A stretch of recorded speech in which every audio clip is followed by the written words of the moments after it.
Hello, folks. You're very welcome to another live stream here on Saturday, the 17th or the 14th of November 2020.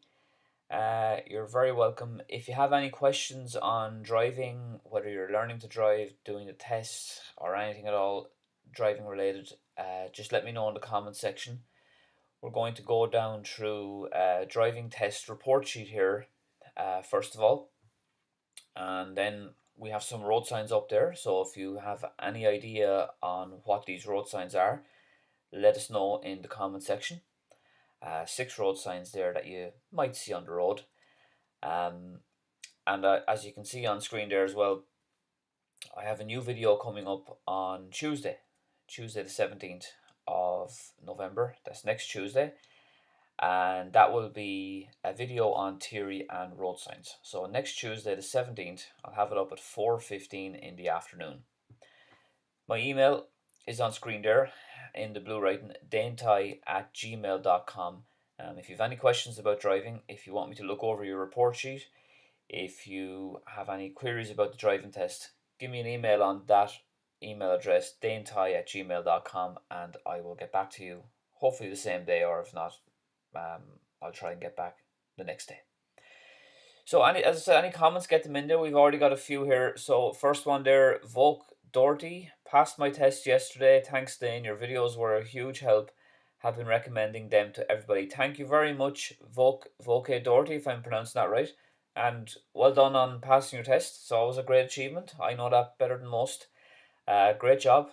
Well done. And make sure you let your insurance company know that you pass as well, because um, they will hopefully request a copy of your full license, and you may get an insurance refund then, or at the very least you'll hopefully have a cheaper policy next year. Okay, so let's I'll get back to the comments in a few moments. Let's have a look at this driving test report sheet here first. So this was sent in to me by a driver who unfortunately didn't pass her test. She did the test, I think, in the last week. As always, I won't say where it was. I don't even know myself where it was, because I've forgotten. And obviously, I won't mention the person's name. So any report sheets that I go through, it's always done in the strictest confidence. So let's go and start at the top. So rules and checks. We can see there that there's two grade 1 marks. Okay, and for those of you who don't know, the green is grade 1. They are minor marks, so they're not very serious. They don't really impact on the overall result. The only way that the grade ones might impact on the overall result is if you get too many of them and the tester feels he has no room to give you another grade 1, he has to give you a grade 2, because usually there's a maximum of 2 grade 1s in the one area you can get. So this person got 2 grade 1 marks on rules and checks. So if they had got another say question wrong, there would have been no room. You'll never see 3 grade 1s. 2 is the max. It would have evolved into a grade 2 mark then. So grade 1 anyway is minor, and two marks here means that they got some questions or road signs wrong. Okay, so maybe they didn't answer some of the questions right. Maybe they got mixed up. Who knows? They might have been nervous. They might not have articulated the questions right, or they may have just got stumped on some of the road signs. Like I have 6 road signs here, so they're not immediate. It's not immediately obvious what these 6 road signs mean, and sometimes you have to kind of put a little bit of thought into it and word it in the right way. So as I said, let me know in the comment section if you have any idea on those road signs, or if you have any questions. So anyway, that was the first thing there, rules and checks. So basically, a few minor problems with theory and road signs there. Moving on, position turning right. So position turning right, there's only one grade 1 mark here on position turning right. So the person must have been in some way out of position on a right turn. This could have been more than likely at a kind of a T-junction or a side road or something like that. Maybe a stop sign. Maybe they weren't keeping right enough. Maybe they kind of cut the corner. When you're going from a major road into a minor road, they may have turned the wheel a little bit too soon, and they may have kind of went over the stop line and cut the corner basically, or they might have straddled the edge of the road too much, or the middle of the road too much, depends. So it was only a minor one on position turning right anyway, so it wasn't a massively serious one. And then we move on to position turning left. Sorry, yeah, position turning left. So there's two there again. As I was saying with the position turning right, um, so a grade one on position turning left, just slightly out of position. Maybe they didn't keep quite enough to the left when you're turning left. You have to kind of turn the wheel. Let me get my hands right here. There we go. When you're turning left, you have to kind of turn the wheel left at a stop sign or a T junction, say. So that the front of your car is, kind of facing, not facing 12 o'clock, but facing like 10 o'clock or 11 o'clock, if it's safe, if it's practical to do that, of course. Maybe they were just a little bit out of position. Maybe they, it was only minor anyway on the left turn. And then the first grade two one there up is position turning left. The blue mark there, grade two. So again, as I was saying, just in some way out of position. Maybe didn't keep enough to the left. Maybe they straddled the left too much. Maybe they misinterpreted some road markings or some signs, or didn't pay close attention to the arrows on the road, something like that. Moving on, then we have observation moving off. So when you see observation moving off here, it's usually to do with not checking the blind spot moving off. Okay. Now it could be the fact that they checked the blind spot, but they didn't give a proper check. So it might have been like, if you imagine me in the driver's seat, it might have been a blind spot like this, a kind of a gentle kind of blind spot, but you have to give a proper blind spot, like this, like so the head kind of twists right around, and your shoulder nearly comes up here, like so. That means then that you've got a better view out the back window. Okay, you have to give a good proper blind spot. And as well as that, if you do check your blind spot and you do check it properly, you have to refresh it before you move off, because it could go out of date. You may well give a good decent blind spot, but then if it takes you a few extra seconds just to get your accelerator up, or to get the clutch up or whatever, or let the handbrake down, 3 or 4 seconds is a long time in driving. A car or a cyclist could come up. You have to refresh the blind spot. Then we have observation turning right and observation turning left. So this is where I made a note of what the person emailed me, because she said she got some information off the tester, okay, that the tester told her something specifically here about turning left and turning right in terms of observation. So what the tester said was that when the person was turning right, she was not looking both ways. She was kind of turning right. Okay, so she was going right, let's say at a stop sign, or a crossroads or something like that. But because she was turning right, she kind of looked the one way too much. So she looked left too much. And then when she was turning left, for example, again, she wasn't moving the head enough. So she wasn't doing this, like, she wasn't kind of getting a gauge of what's on the road, both left and right. So the tester said, specifically, there was, on the turning left one there was too much of a focus on the right. Yeah. So she was looking to the right too much. You see, if you focus on the right too much, you may miss like parked cars or a cyclist or some kind of obstruction that could be, further down the road where you're turning. So when you're turning left at a stop sign, it is, you will probably look right more, but you can't just do this, like, you can't just look right the whole time and just stare to the right like that. You have to break it up and do this. So looking right majority of the time, and then just break it up a little bit, just to make sure that there's no surprises further down the road. Okay, it's very important that you don't stare, keep the head moving, and then get the one last look, as you'd always see me doing in my videos, whether it's on observation or on the commentary drive. So that was where the grade 3 mark happened there. She didn't say she didn't say if anything specifically happened. I think the tester just felt that she was staring to the one way too long. And even if you get one red mark, so one grade 3 mark, Even one of those, that's it. It's a fail then. So one grade 3 is a fail. If you get 9 or more blues grade 2, it's a fail. And if you get too many of the 1 grade 2s, it is potentially a fail too, depending on how they are accumulated. So that's to do there with observation, turning right and turning left. You have to keep the head moving. Another important thing on that as well, before I forget, you have to make sure that if the junction is blind, or if you're a little bit, if there's a hedge or a fence or a wall or parked cars blinding you, you have to creep up and give yourself a better view. And as you're creeping up, remember what the tester here said, keep the head moving. Don't be staring the one way as you're creeping, because if you stare right as you're creeping up, there could easily be someone coming from the left, and you may then suddenly be surprised to see someone there when you eventually do look left. Okay, so that's that one. Then we'll move on then to progress.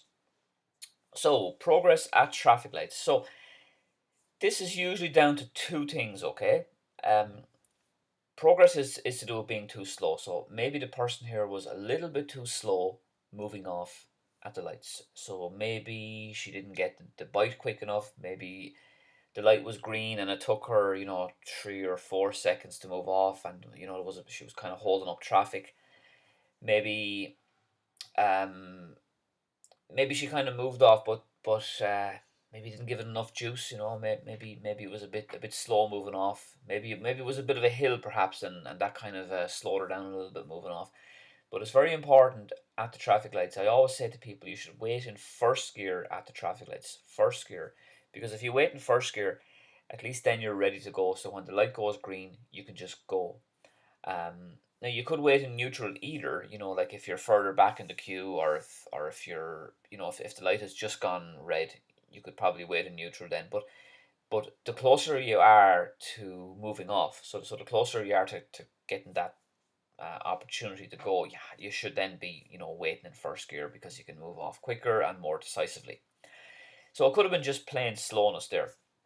Maybe she got the gear mixed up. Maybe she didn't go to first gear or something like that, and she kind of put it into first gear at the last second, and there was a little bit of stress or panic there. Who knows?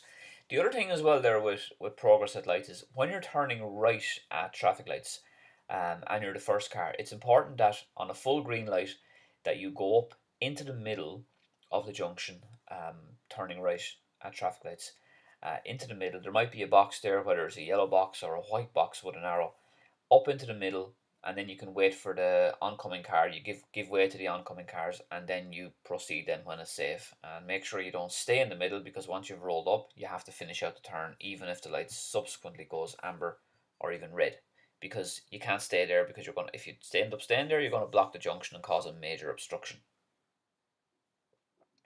So that could be one area there potentially where the progress at traffic lights happen. But in simple language, anytime you see progress on a driving test sheet or report or something like that, it's to do with being too slow. In this case, too slow at the traffic lights.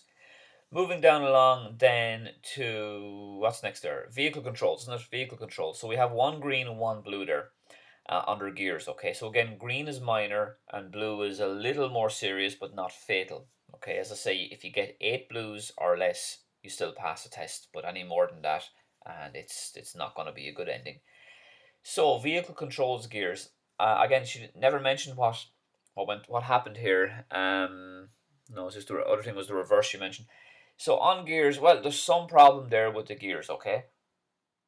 Now maybe like it could be a lot. Like it could be so much things. Maybe she didn't take off in first gear. She accidentally took off in second gear, and maybe corrected it or whatever like that. Maybe she didn't get up the gears quick enough. Maybe the engine was getting a bit loud. So if you're driving on a good straight road, you want to give it a bit of juice, get her up to 50 kilometers if it's safe, but don't be in third gear at 44, 45, 46 kilometers. Don't be in third. You need to be up in fourth gear there, because that's the gear that's going to be more efficient. The car is going to sound better. It's better for the environment. Now, maybe on certain heavy diesel cars, you might kind of delay fourth gear for a bit, but I would be thinking and hoping most people will be doing their tests in a petrol car, because it makes more sense to be driving around town in a petrol rather than some big diesel yoke. So gears is something. There was some problem with the gears there. The tester let her away with a minor one first, the green, and then the blue one is more a medium sized mark. So again, it's hard to say. It could be a lot of things. Maybe she didn't get down to second gear for a turn. Maybe. Maybe there was a big speed bump and she did it in third instead of second. Some issue with the gears. And the last one then, where she lost marks on, was one of the most serious ones. Was on the reverse around the corner. So we have competently there. So that means that there was. Now that usually means that she either hit the curb or went very wide. And I know from what she said to me here that she went too wide on the reverse around the corner.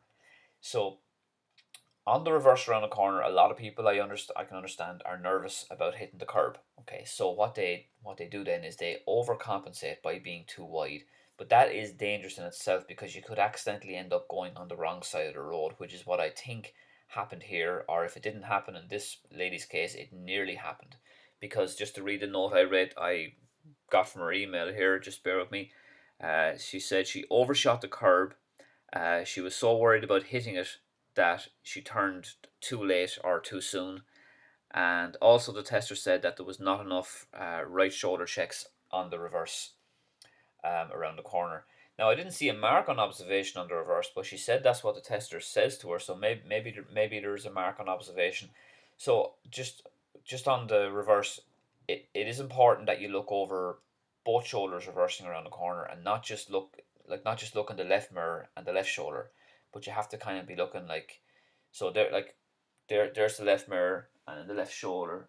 Left mirror, left shoulder, left mirror, left shoulder. You can't keep doing that. You can do that like most of the time. We'll say 70% of the time you can do that, but you also have to kind of do this. Give a quick glance to the middle and the right mirror as well, and maybe just occasionally just get a few right shoulder checks as well, kind of before, during, and after the bend. Okay, it's all about balance. It's like what I was saying up above there with the observation turning right and turning left. The tester said she was staring the one way too long.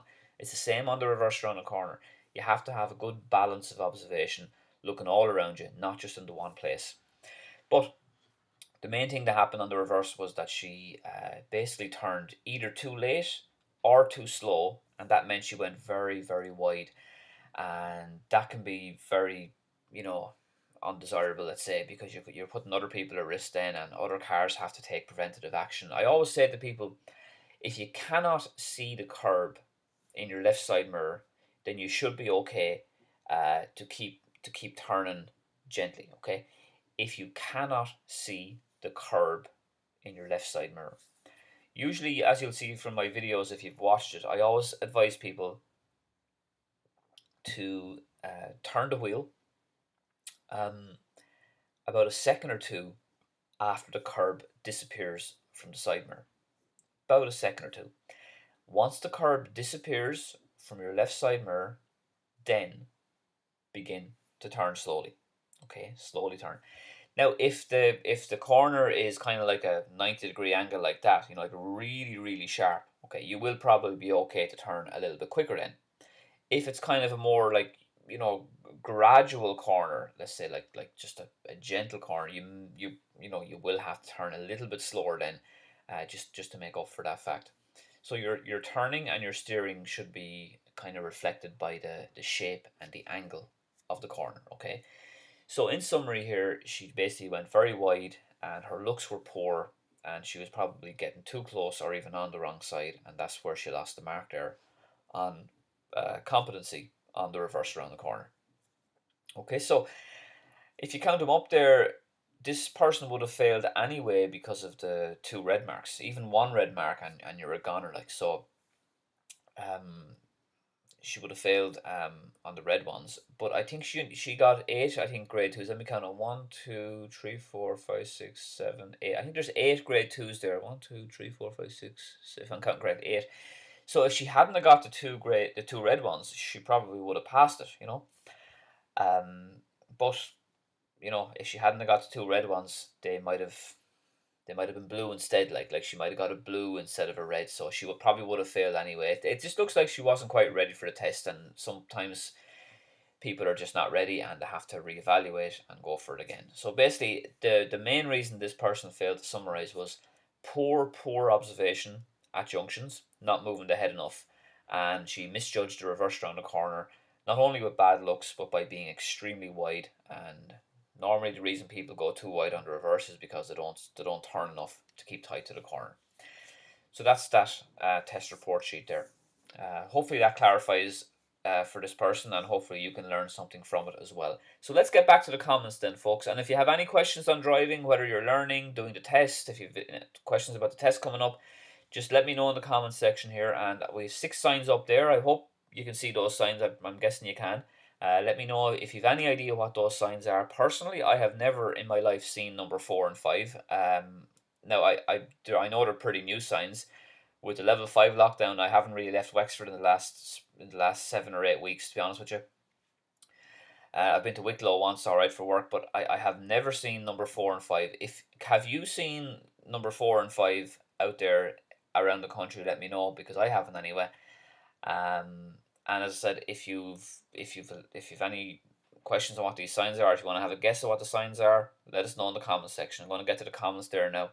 As you'll see as well on screen there, I have my email address if you want to send me an email on your questions about driving or to look at a report sheet.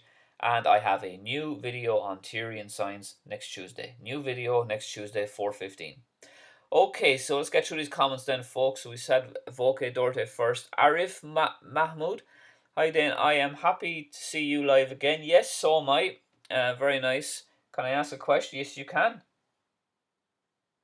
While my test, a pedestrian came in front of me to cross the road and I stopped.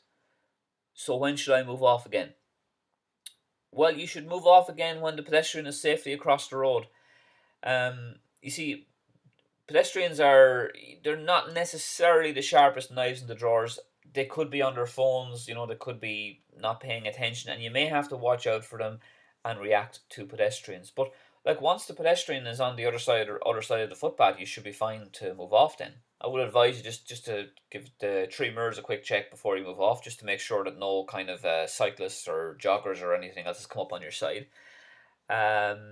Is that the question? Yeah, when to stop. So when to yeah. So it shouldn't be too difficult to decide when to move off. You don't want to move off when they're still on the road. But if it's a very, very wide road, like, you don't have to wait until they're all the way across. Then if they're, like, a few steps off on the other side of the footpath, they should be fine. You have to use your own good judgment there, and watch out for pedestrians. Watch out for their body language as well. If they're walking down along and they're kind of looking over their shoulder, they might be thinking of crossing the road. Murat Yilmaz, hello, have a lovely day to you, and best wishes, and have a great day to you too, Murat, as we say in Irish, Beat Law Jassagut. Darren Hennessy, hi Dane, hope you are keeping well. Yes, I've been worse. Would you always have to do a hill start in the driving test? Darren Hennessy, Mealflower, simple answer, yes. It's just you might not necessarily feel it all the time. I remember one person said to me, they did they didn't do a hill start in the test, and I asked them then, did you go here, did you go there, and it just turned out, to cut a long story short, that they actually did do a hill start, but because it was on a very small hill or a slight hill, they didn't think they did it because they didn't rate the hill as being excessively steep. But Darren, to answer your question, for the most part, yes, you will have to do a hill start. Now, that hill start could be in traffic, like you could be at a traffic lights, and the traffic lights could be on a bit of a hill, and that could count as your hill start. You might not necessarily all the time park on the left and do a big steep hill start. But to answer your question, yeah, the idea is to test you on the hill. So yeah, you will do a hill start in your driving test. So moving on, and the good luck to you, Darren, in the test. Vitali Kotsur, hi then, passed my test in Limerick. Great. Limerick playing a big match on Sunday. My ADI told me that it's okay to turn right from the right hand lane to. Hang on, I'm just going to have to read that again because I'm getting flustered here. My ADI is approved driving instructor, for anyone who doesn't know, told me that it's okay to turn right from the right hand lane, two lanes to be used, I think, to go straight and to right. Yeah, I am not really sure what you're saying there. Okay to turn right from the right hand lane. Are you talking about a roundabout or a dual carriageway, or what exactly are you referring to? If you're still there, I know I'm catching up on these comments now. I know you probably commented 10 or 15 minutes ago, but I'm not quite sure what you're saying there. If you're still there, Vitali, let me know further down. I know you have another comment here as well, but I'm not really sure. But look, if your ADI, your approved driving instructor, told you it's okay, well then it's going to be okay. So just trust him or her. Same person. Then I got three grade two marks as the tester told me to use the left lane after the test. My ADI told me that he disagrees with these marks and will challenge that on their meetings with the testers. Oh, okay, so there was a disagreement. So the tester said one thing and the ADI said the other. Yeah, okay. Well, that's a tricky one. You see, there's obviously, as I always say, testers will use their own discretion, and there might be some rare occasions on some um, complicated junctions or whatever where there may be some kind of disagreement, and there could be a misunderstanding on either the tester's part or the instructor's part there. Yeah, you see, normally if you're in doubt, the tester told you to use the left. So I don't know what you're talking about though. I'm not sure if you're talking about a dual carriageway, a roundabout, or some kind of multi-lane traffic. I'm not really sure, but the idea would be that, like as a tester said, you would normally start in the left lane. That's what I always say to people. If ever you're coming onto a road, and the road has two lanes on it, you should always start in the left lane. Always. I've said that in my videos right from day one. Okay, but again, I'm not quite sure what you mean. See, folks, all junctions are unique. All roundabouts, crossroads, whatever, they're all unique to different places. Every town in Ireland is going to have its own unique junction. So sometimes you have to use a bit of discretion. You have to use a bit of flexibility, let's say. But did you pass or oh, you did pass. That's the main thing anyway. You did pass. That's good, and congratulations on passing. That's great. Um, and hopefully, maybe I might hear from me more in the comment section if you want to clarify what junction is. But moving on anyway. Alan Peters. Hi Dane. Many thanks for your videos. I passed my test last week. That's great. I would advise people to practice your last few lessons with your car window down. As with COVID procedures, the instructor will ask for this, and if you're not used to it, it can cause oral imbalance and put you off during the test. Keep up the great work, then. Yeah, and first of all, congratulations, Alan, on passing your test. That's a great job. And you're clearly a good driver, so well done on that. And it's good advice as well about the windows down. Yeah, I'd always say to people have the windows down a little bit at least for ventilation, because during the current COVID-19 restrictions, the tester is going to ask you to have the windows down for ventilation, have the air circulating as well. And as I said in previous streams, he might do some checks outside the car. He might observe your reverse around the corner from outside the car. So good advice there from Alan Peters, and well done again, Alan, on passing. Any idea on the signs, folks? I'm going to mention them. I'm going to mention them in a minute. I'm going to see if anyone can has made an attempt at the signs first. So next one, as is Yomi. Hi Dane, great work you're doing. Can you do the reverse around the corner in a go with proper observation? In a go, I think you mean in one go, is it? If that's what you mean, the answer to your question is yes. You can do the reverse around the corner in one go, but I would advise you do it slowly.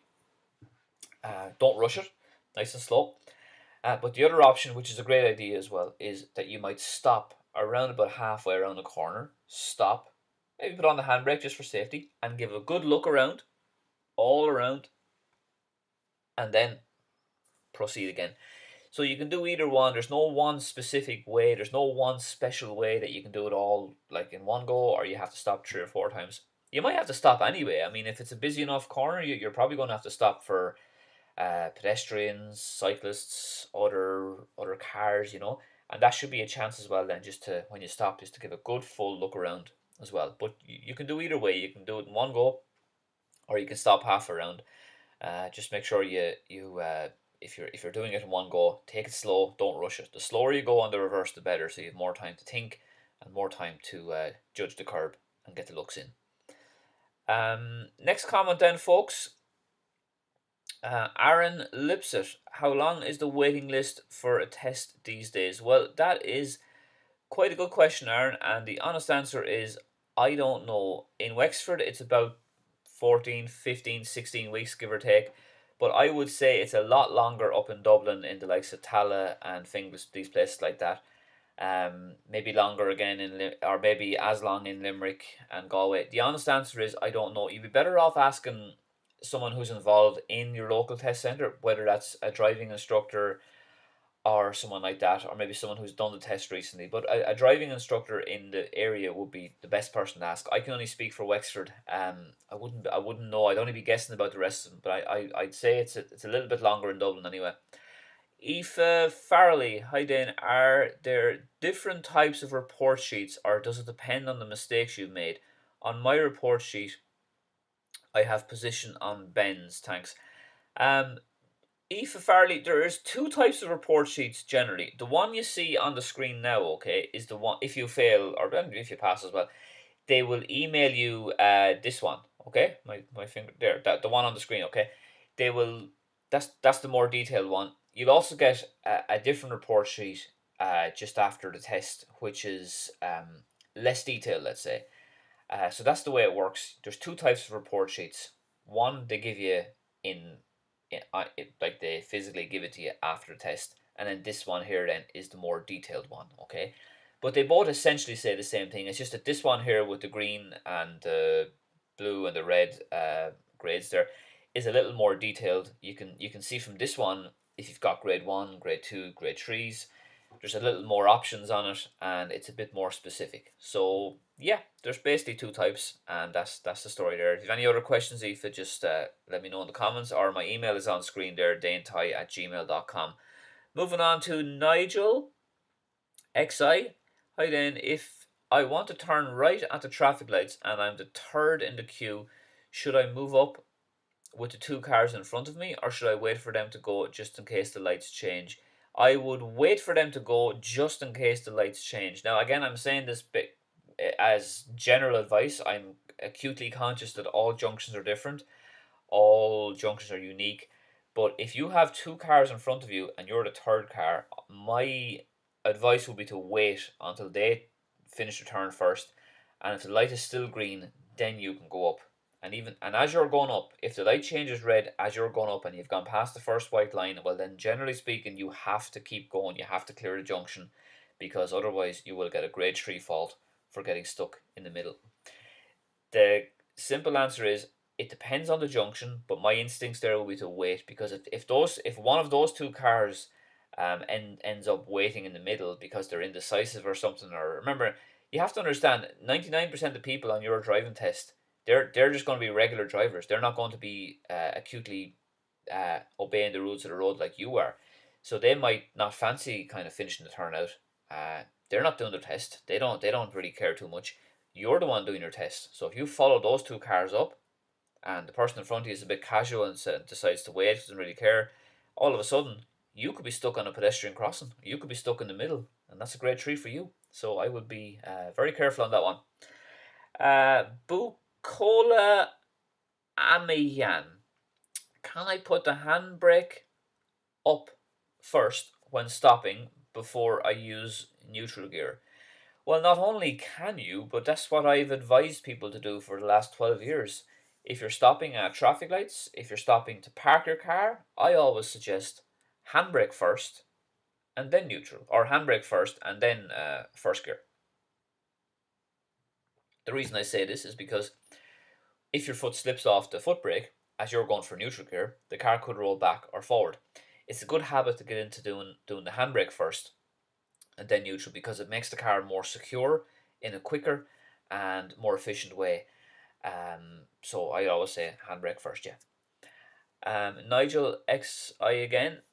Should I also go over speed bumps in second gear? For the most part, Nigel, I would say yes. I would say yes to that question, yeah. But you see, you have to judge it based on what you see ahead of you. You may have a kind of a small ramp where you might actually just be okay to slow down and do it in third gear. You might have the cushion ramps, which are kind of like, you know, ramps that go like halfway across the road, or one third of the way across the road. Generally speaking, I would say slow down and go to second gear. But if the ramp is clearly small, or very very low, or it doesn't come a full way across the road, you might be okay just to slow down and go do it in third gear. Okay, it kind of depends, but second for the most part, yeah. Hi then, do you think lessons for people without tests might return anytime soon? Yeah, I'd say so. That's Noah Thomas Nyanku. I think there. Yeah, Noah Thomas. Yeah, I think so. When are the level 5 restrictions finished? December, isn't it? The first week of December. So I would say that they'll come back in early December. That's the plan anyway. Um, but I'm like yourself. We're all just waiting on the advice from NEFIT and the government on what the guidelines are. But I would be hopeful that in a couple of weeks that they'll come back. Yeah, definitely. Um, what is the average? Aaron Lipson, what is the average waiting time for a test right now? I don't know. It depends on the test center. You're better off asking a driving instructor in your local area. In Wexford, it's about 14, 15 weeks, maybe a little bit less if you get a cancellation. It depends on the test center. The thing at the moment is that at least there are tests going on. So even though they're for essential workers only, at least they're occurring. So the waiting list is beginning to move. But it's hard to say because every test center is different. Keen Farry, number 2. Road narrows ahead. Well, not really, Keen. Do you want to have another go at that? You're not too far away though. That's the first attempt at a road sign there, folks. Any other? I can see there from the comments. There's a couple more ones, so we'll get to those signs now in a second. I want to just see what people are saying first before I give you the answers. Vanessa Mooney, binge watched your videos this week and passed my test yesterday after 3 tries. That's brilliant, Vanessa. Well done. Couldn't recommend enough. Thank you very much. And if you know of anybody doing a test or learning to drive, point them in the direction of my channel, and they can email me and I'll help them out as well. But well done on passing. Great job. Make sure to let your insurance company know you pass as well. You might now possibly get a refund on your insurance. So best wishes to you and well done on passing. Ogo Onafua. Advanced war. Well done. There's the first correct one there now. Ogo Onafua, if I'm saying that right. Advanced warning of a stop sign. Number 4, folks. Number 4 up there. Personally, myself, I've never seen it. I was in America a few years ago, and I think I saw it there, but I have never seen that sign in Ireland. Number 4, advanced warning of a stop sign. So it's telling you that further up ahead, there's going to be a stop sign. That's what that means. So there's 2 attempts so far, number 2 and number 4. Let's see what else we have. Charles Tennyson there saying congratulations, fair play, Charles. Dara O'Brien Art. Hello, Dane. How many grade 1s can you get on your test? I have my driving test on the 25th. As we say off Squelga, Dara, Gunyairi Lat. Good luck with the test. How many grade 1s can you get?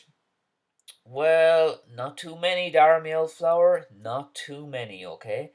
Technically, the grade 1s you don't grade 1s don't get accumulated to your overall score. So if you look at this report sheet here on the screen, you'll notice that there's 5. Is this 5 grade 1s? 1, 2, 3, 4, 5. Yeah, 5 grade 1s. So they don't count as an overall towards an overall threshold, and beyond that threshold is failure. But if you look up at the top there, you see at the top there, you see rules and checks, and there's 2 grade 1s there, okay?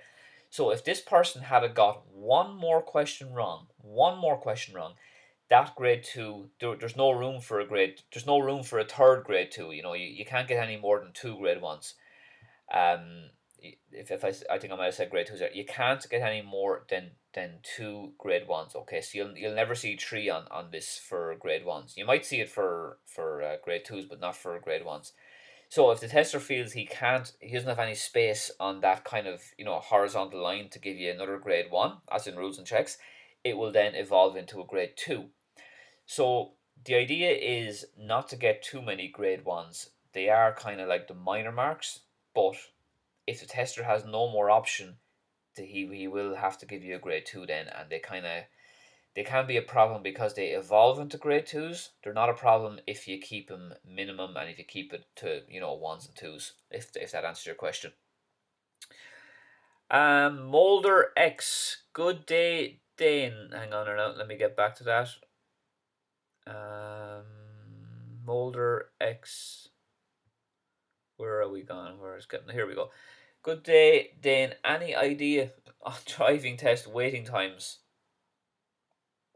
RSA are saying a wait of up to 7 months. Yeah, it could be. Depends where you are. It's not. There's not. You wouldn't be waiting 7 months in Wexford now, but you could very well be waiting 4 months, 5 months, 6 months in parts of Dublin, maybe, or Limerick or Galway. Sometimes it could depend on the rota or a lack of testers or just a very busy area, a large amount of applications. It's nowhere near that where I am in Wexford, but it depends on where you are. You see, it genuinely depends on the test centre. I'll say the same to you, Mulder X, that I said to other people. You're better off asking a driving instructor in the town that you're talking about. So if you're in North Dublin, ask a driving instructor that covers the Finglas area or something like that. Because I honestly I don't know, because it varies so much. But at least they're doing tests at the moment. At least they're kind of turning people over in the tests at the moment, even though it's only essential workers. So we're getting there. It'll come back down eventually. It's just we're living in strange times. Yev must looks like European stop and yields. Yeah, I think that's probably a good mark, good point there. So number 4 is advanced warning of a stop sign, and number 5 is advanced warning of a yield sign or a yield junction up ahead. Um, they're probably more widespread around Europe. Yeah, personally, as I said, I've never seen them in Ireland, but that's not to say that they're not there or that they won't become more common in the future. Like I said, folks, I think we've talked about number 2, 4, and 5 there on the signs. I haven't mentioned 1, 3, and 6 yet. So any attempts there, just let me know. Let us know in the comment section before the hour. I'll be probably finishing up in on the hour mark, but plenty more comments to get through first. Any more questions? Let me know. My email is on screen there. If you've any questions or if you want to have me to look at your report sheet, email me danetyghe@gmail.com. And as you'll see on screen, I have a new video on Tuesday on theory and road signs. Some questions that I might not have talked about before, some kind of tricky technical questions, and a few interesting road signs as well in my new video, Tuesday, 4:15. Okay, back to the comments. And Damaris Donny, I think. What is their rules on road when there's heavy traffic and the roundabout is full with cars on it? Should I wait until there is a little space to go ahead? I think you're saying there, if you're coming up to a roundabout and it's very very busy, do you go onto the roundabout or do you leave a little space? I would leave a little space there so that you kind of leave the kind of the area of road just outside the center circle free for access for other cars, and then only go on to the roundabout then when you can clearly not block the roundabout, if you know what I mean. Yeah, that would be out of courtesy. I would recommend that. Yeah. So good luck to you, Dan Mars, anyway, on the test if you're doing it. Best wishes to you. Miles Cooper, my ADI said to stop on a specific yield even without traffic. Thought that was delaying. You see, Miles Cooper, I would say the same on certain types of yield signs, okay? Or yield junctions. This is one of those moments where, as I said at the start here, every town, even every village, every city is going to have unique junctions, okay? I know of one particular yield where I cover in Wexford where it is only yield, okay? But this particular yield sign it's actually on a fairly steep uphill, and it is pretty okay on the right. So you can see pretty alright on the right, but on the left it is actually very, very, very blind, okay? So I would always advise people just to stop at that, because while it's okay on the right, it's so blind on the left, and also on the left, it's not straight see like that, like it's kind of a T junction, but it's not straight. The one I'm talking about in Wexford is kind of like this. So the one on the left, it's kind of at this kind of awkward angle where you nearly have to look over your left. You don't look left. You nearly have to look over your left blind spot just to see down the road, and that's classed as a yield sign. But I always say stop and creep up, look both ways. Remember, the person on this report sheet got marks on observation turning right and left, one red one as well actually, because she was looking the one way too long. She was staring to the right, for example. So at this particular yield sign, I say stop because it's so blind and it's on a hill. Creep up, keep the head moving, looking both ways, and then proceed then if it's safe. So I can understand you're probably worried about your ADI. ADI is approved driving instructor saying to stop on a specific yield sign even without traffic. I can understand what the ADI is saying. I can understand your fears about not being too indecisive. But I would trust the ADI there if he says it or she says it. He or she is saying the right thing there. But if you're still there, Miles Cooper, let me know what kind of a yield is it like. You don't really go into detail there. Like, is it a blind one like the one I described? Is it a big hill? Is it difficult to see? Because some yield junctions you still want to be stopping at them. Anyway, let's move on. Michael Penka, congratulations on. Oh yeah, Michael is saying congrats there. Fair play, Michael. Okay, so we have Bala M here. He's going to have a look at some signs. 4 and 5 signs are important. 4 is stop and 5 is yield. Yeah, you're not wrong anyway. Those are there without the wordings. Yes, yep, they are. Technically, they're kind of advanced signs, so they're warning of a stop or yield sign up ahead. But essentially, the shape of it, like the octagon for the stop, and the triangle for the yield means stop and yield. Yep. Miles Cooper again actually have to take a retest after 20 years due to wanting a BE test. Is that the BE, the trailer? Is that what that is? Is that what you're talking about there, Miles? You might have to take a retest after 20. Yeah, you see, it depends on your license. But I mean, if you want to add a trailer to your car, if that's what you're referring to, it's not just you. Like everybody has to do that. You might not have to wait to 6 months. I think, if I'm not mistaken.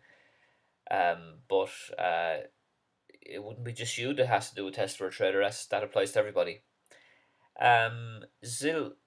Zijian Lee, I think.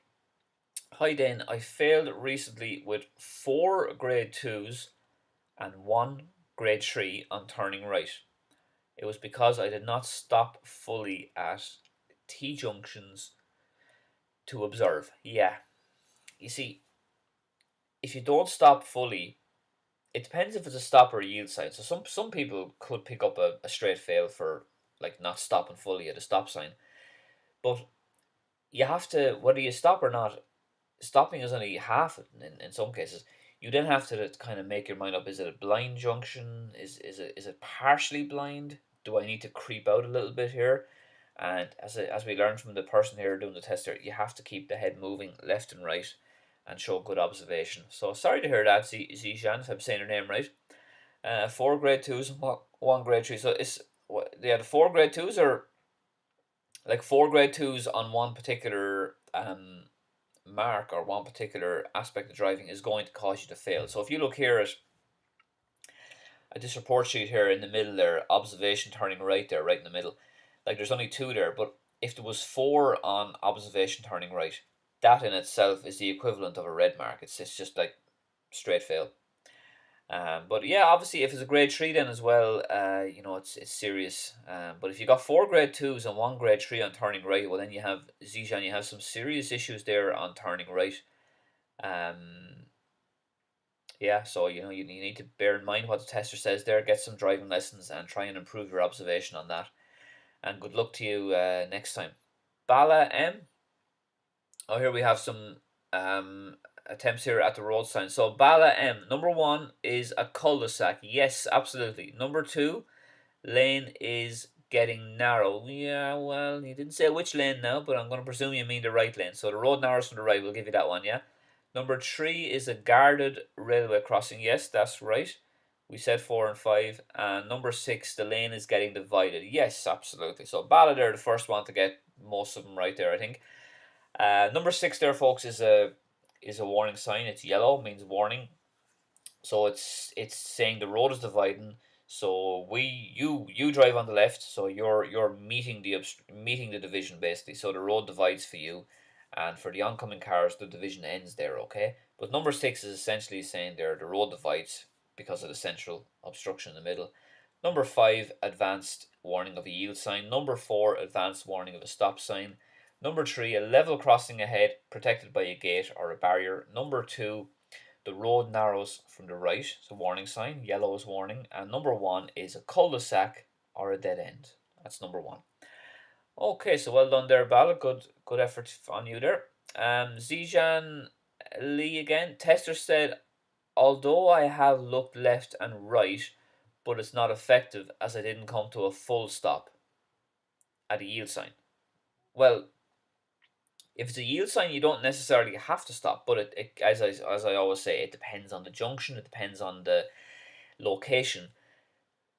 Some yield signs, they might say yield, but you might be better off stopping if they're busy or if they're tricky or if it's hard to see.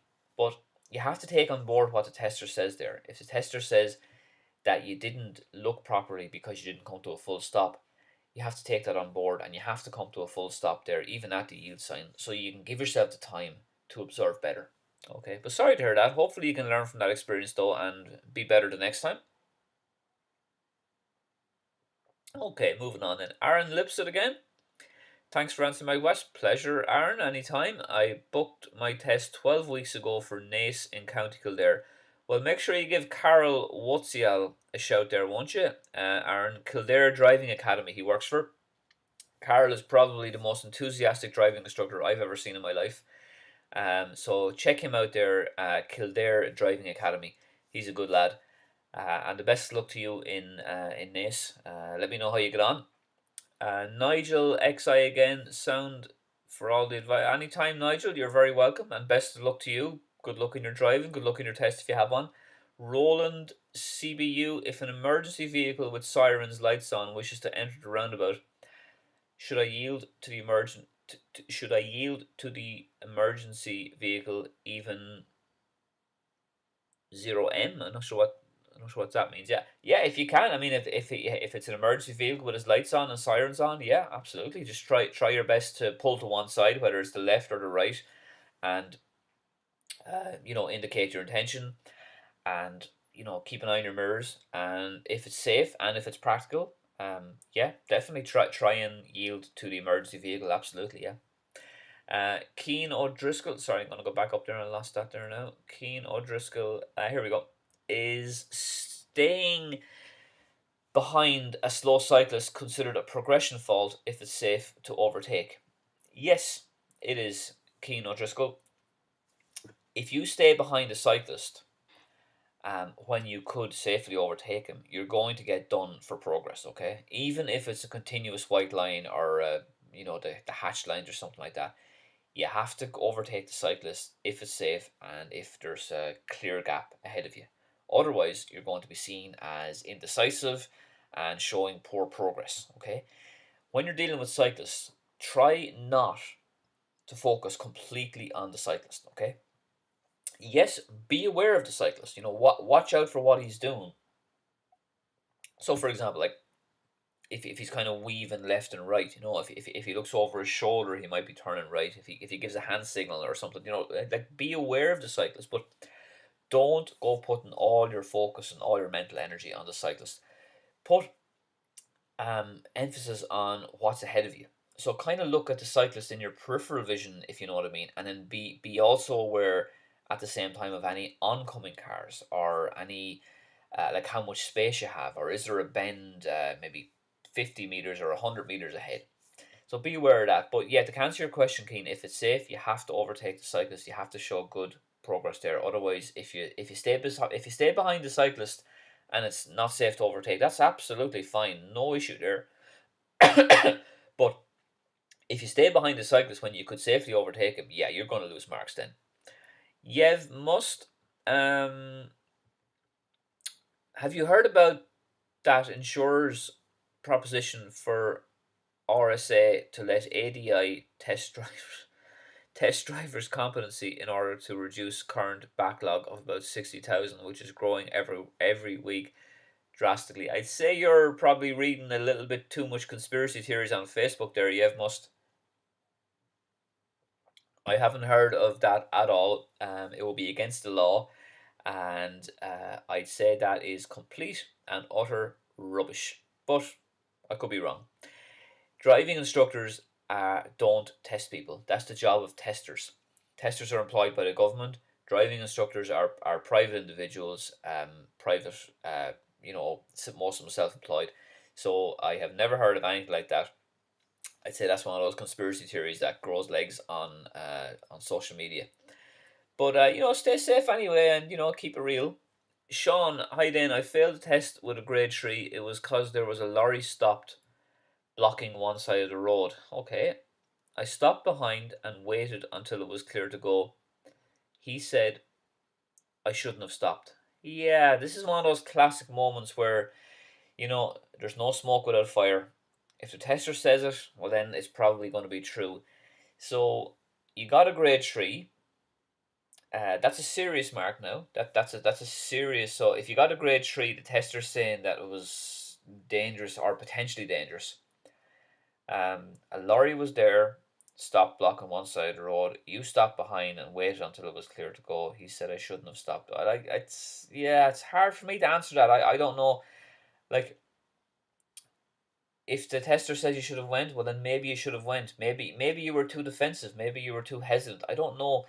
It's hard for me to comment on that. I would always say if you have a hazard like that, try not to be too defensive. Yes, you might have to stop because it might not be safe to go. So stop if you have to, but try and move out gradually. Don't kind of cut into the left as if you're trying to park a car or something like that, and don't hide behind the lorry. Like, be in a kind of a right of center position in your lane. I don't mean right of center on the road. I mean right of center in your lane. Okay, and that'll give you a better view of what's coming, up the road, and hopefully that might allow you to have a better ability to plan ahead. But I'm sorry to hear that. But if the tester said it was a grade 3, then it was a grade 3. Might sound a little bit harsh. I'm not sure of the ins and outs of it though. It's hard for me to comment on that when I don't know exactly what happened. But better luck next time, Sean. Hopefully you can learn from the experience and use that as motivation to do better next time. Hi then, Carmel McGowan, sorry. Hi then, two road narrowing. Oh, yes, exactly, Carmel. Number 2 there, folks, the yellow one. Road narrows from the right. Road narrows from the right. You have to be specific and say from the right. It's not just road narrows from the right, okay? So that's correct, Carmel, well done. Roland Anshabu, whatever that name is, I'm not sure if I'm pronouncing it right. Oh, hang on, I'll get back there. Where are we gone? Okay, sorry folks, just looking to find my comments again. Carmel, there we got you. Here we go. Roland CBU, I think it is. If the emergency vehicle with lights and sirens on approaches the roundabout. What, did I answer this already?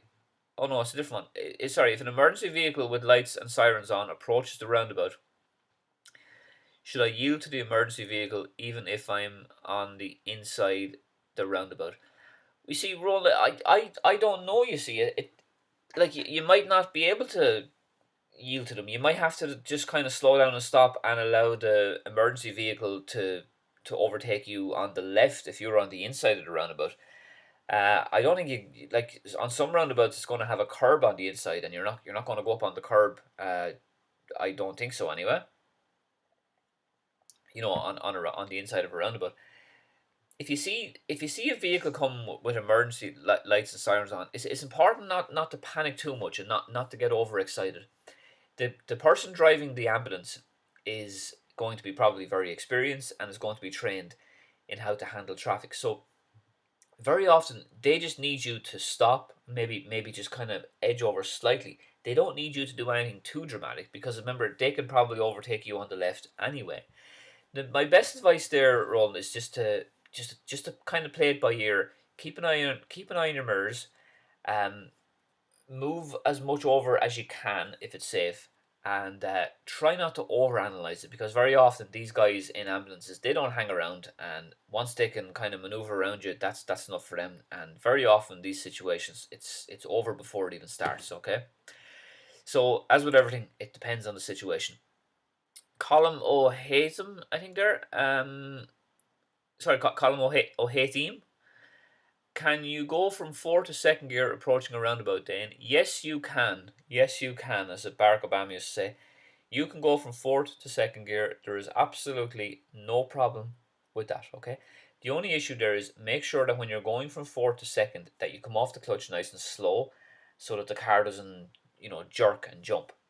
It's important to have a nice smooth transition into gear. I would go from fourth to second not too early as well. So maybe when you're about maybe 20 meters from the roundabout line, from the yield line, I mean, it'd be the best time to go from fourth to second. There's absolutely nothing wrong with going from fourth to second as long as you do it properly and the car doesn't jerk or it doesn't jump. Okay, so the best of luck to you, Colin. Sean. Okay, well, Sean is just contradicting me there now. So, Sean, no, Colin, go from fourth to third, then second. No, that's not right, Sean. You can do either one. You can go from fourth to third and then come off the clutch and then go from third to second. Yeah, you can do that. There's nothing wrong with that, but there's equally nothing wrong with going from fourth to second. Most driving instructors anyway, and most testers accept that the whole going from fourth to second is better for the environment because it causes less wear and tear on the car. But the honest answer is you can do either. Just put it whichever one you choose. Keep it smooth and try avoid any jumps and jerks on the car. Aziz Oriyumi Yosef. Hi Dabney, I think Dane means. Is there a penalty for selecting the neutral gear before the handbrake when stopping? Sometimes I find myself doing that. Well, maybe try not to do it. But there's no penalty. No. There's no penalty for it. No. Like it's just more it's more like I advise people to go from to when you're stopping the car and securing the car to go handbrake first and then neutral, because as I said earlier, if your foot slips off the brake, the fact that you've got the handbrake up first means the car is more secure. The car is secured earlier basically, but if you do the gear first and then handbrake, no, there's no major issue there. There's no problem as such. Like as long as the car doesn't roll back, like you have to make sure you're in full control of the car. So there's no special mark for doing it that way or doing it the other way. No.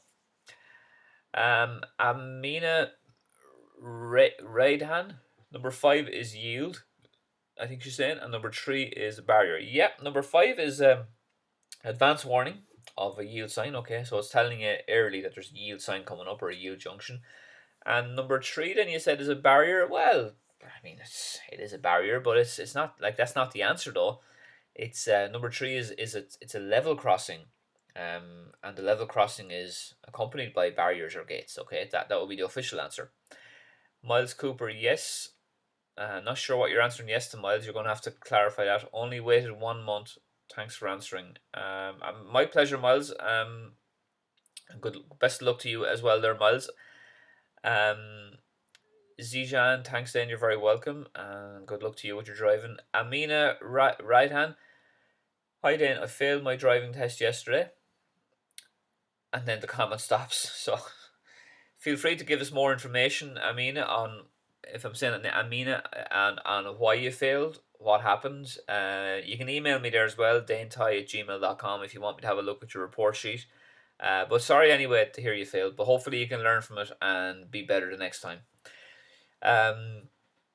Sean O'Munacon, hi Dan, do you know when driving tests resume? Possibly early December, Sean. We're just waiting on the advice from the powers that be, but I think it'll be the kind of the first week or two of December, but I'm not really sure. We just have to keep an eye on the news to find out. I've booked my test a few months ago, and they said they would give me a date in January 2021. Yeah, possibly January 2021. Now that doesn't mean that tests won't be back until January 2021. Tests are ongoing at the moment for those who require them, like essential workers. We might be getting back to some sort of normality in December. Sorry, but if you got a test in January 21, you wouldn't be doing too bad, I'd say. Sean, they have already resumed. Yes, that's right, Sean. And it is, and I just said that absolutely. Sean is thinking my way there. January isn't a terrible date. It could have been long. Could have been a lot longer. Yeah, absolutely. But I don't know if you have one in. The thing with this fella Sean, I don't know if he has one in January. I think they're just saying that he'll get one in January. Whether he has a specific date or not, I don't think so. So we'll wait and see how that goes. Rami Bustami. Hi Dane, every time I watch your video, I feel myself ready to take my exam anytime and pass. Hopefully, I can take it soon. Well, I hope so too. And the very best luck to you in your test and in your driving. Comment on any of my videos if you have any questions. My email is there. I'll answer any questions you might have. Um, Rami as well here. Another comment from Rami. Hi, when I stop at a junction or signal, shall I stop in second gear or it doesn't matter because I feel hard sometimes to downshift the gear? It doesn't matter. Like it's not a deal breaker, but it's better to get down the gears because it's going to help slow the car down.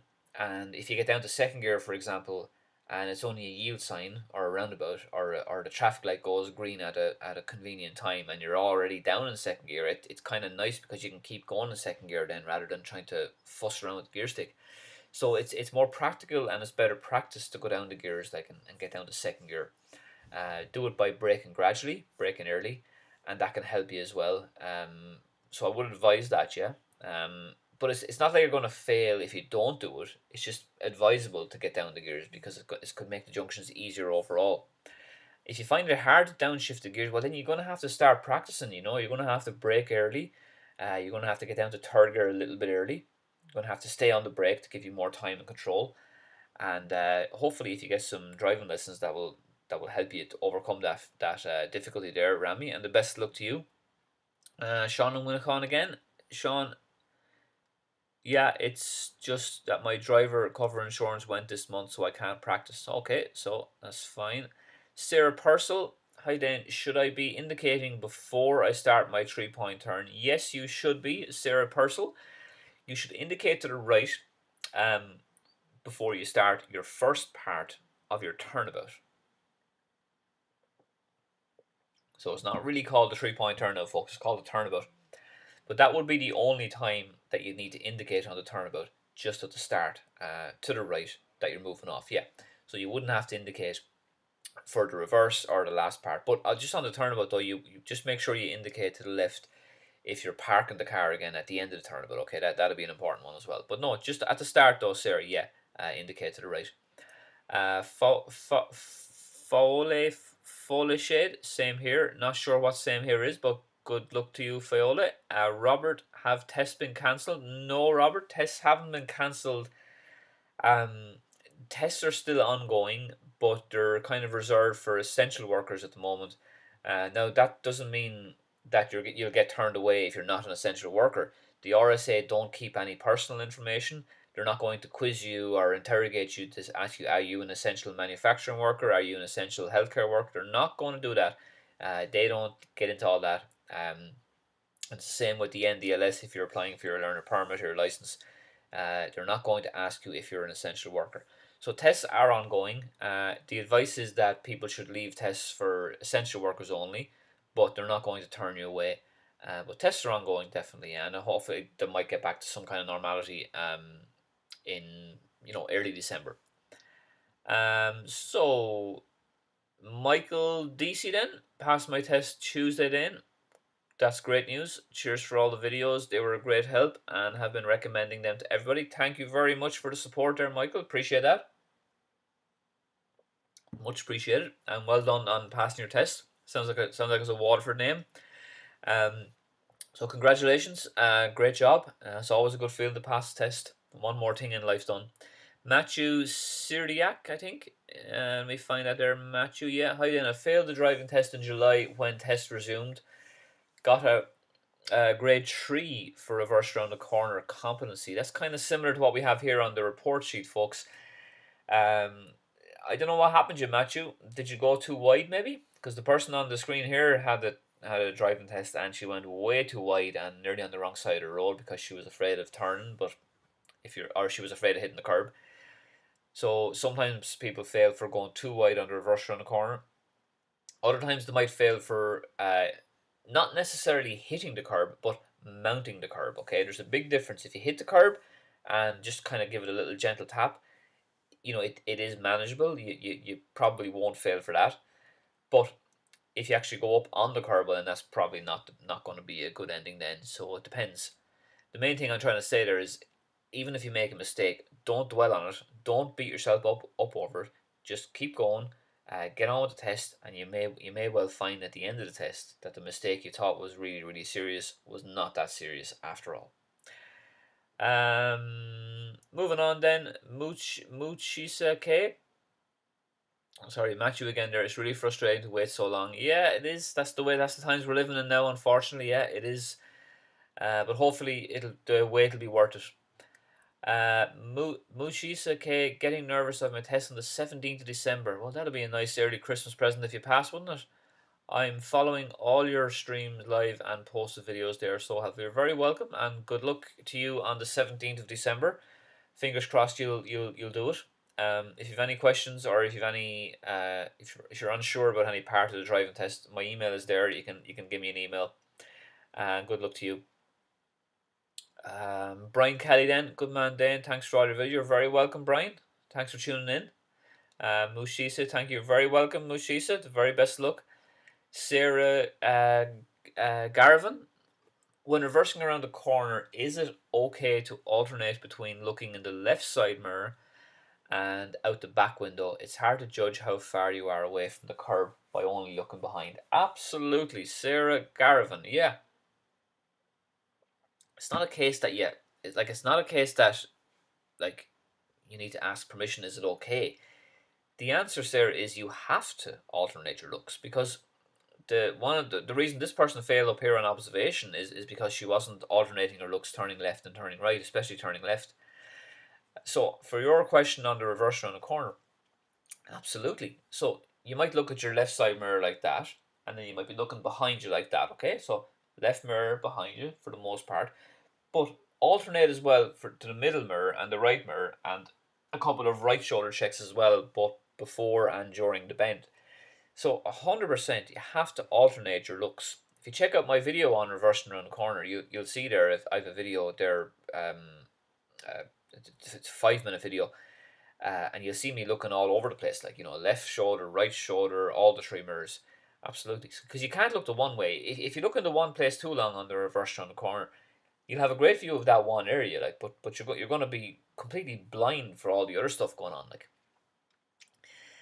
So just getting towards the end enough, folks. A couple more comments and we might finish up then. So Damaris Donny, again there, yeah. If I cancel my driving test to another day, would I be able to pick up a date, or will the RSA assign me a random day? How long will that random day? Well, I don't think you can pick it, Damaris. If you cancel the test, the RSA will then send you out another date, in possibly, depending on how the waiting list is, like could be 4, 5, 6 weeks, whatever. I don't think you have the ability to assign a date yet. I know that they're looking to upgrade their software and upgrade the application system and all that. But at the moment, I don't think you can pick a date. How long will it be? It depends on the waiting list. It could be 6 weeks, could be 7 weeks. It kind of depends. So next, Amina Rydhan, will email you my yes, do email the test sheet. I'll have a look at that and I'll get back to you on that. I might use it next Saturday as well. We'll see. But if I do use it anyway, I won't give anyone's name or anything like that. Regan's Key 20 ET. After clearing the test, do I need to book an appointment with the NDLS for the license? Yes, you need to book an appointment with the NDLS. The NDLS is the National Driver Licensing Service. They're all over the country. Pick the one closest to you, and you will be able to book that an appointment slot, let's say, and then they will they will see you then. And although they advise it's only essential workers only, like they try and keep their slots for essential workers like healthcare workers and all that stuff, but they're not going to quiz you. They're not going to turn you away. But yeah, once you pass your driving test, the next thing you have to do then is book a slot with the NDLS, and they'll take your photograph and take your signature and take all your details, and then they'll post you out your full license in about a week or two later. Yeah. Okay, folks. So a couple more comments then before we call it a day. And what was the last one there, Regan? Yeah. So Damaris Dooney, if I fail my test, can I book it again, or do I have to wait a period before booking it?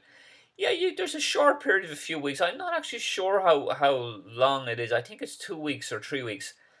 But there's only a short period that you have to wait before booking another test. It's not very long. It's only a matter of weeks. So if you do fail your test, you can you can reapply again, and you'll get it pretty soon after that. Yeah, and the best of luck to you as well, Damaris, as well with that.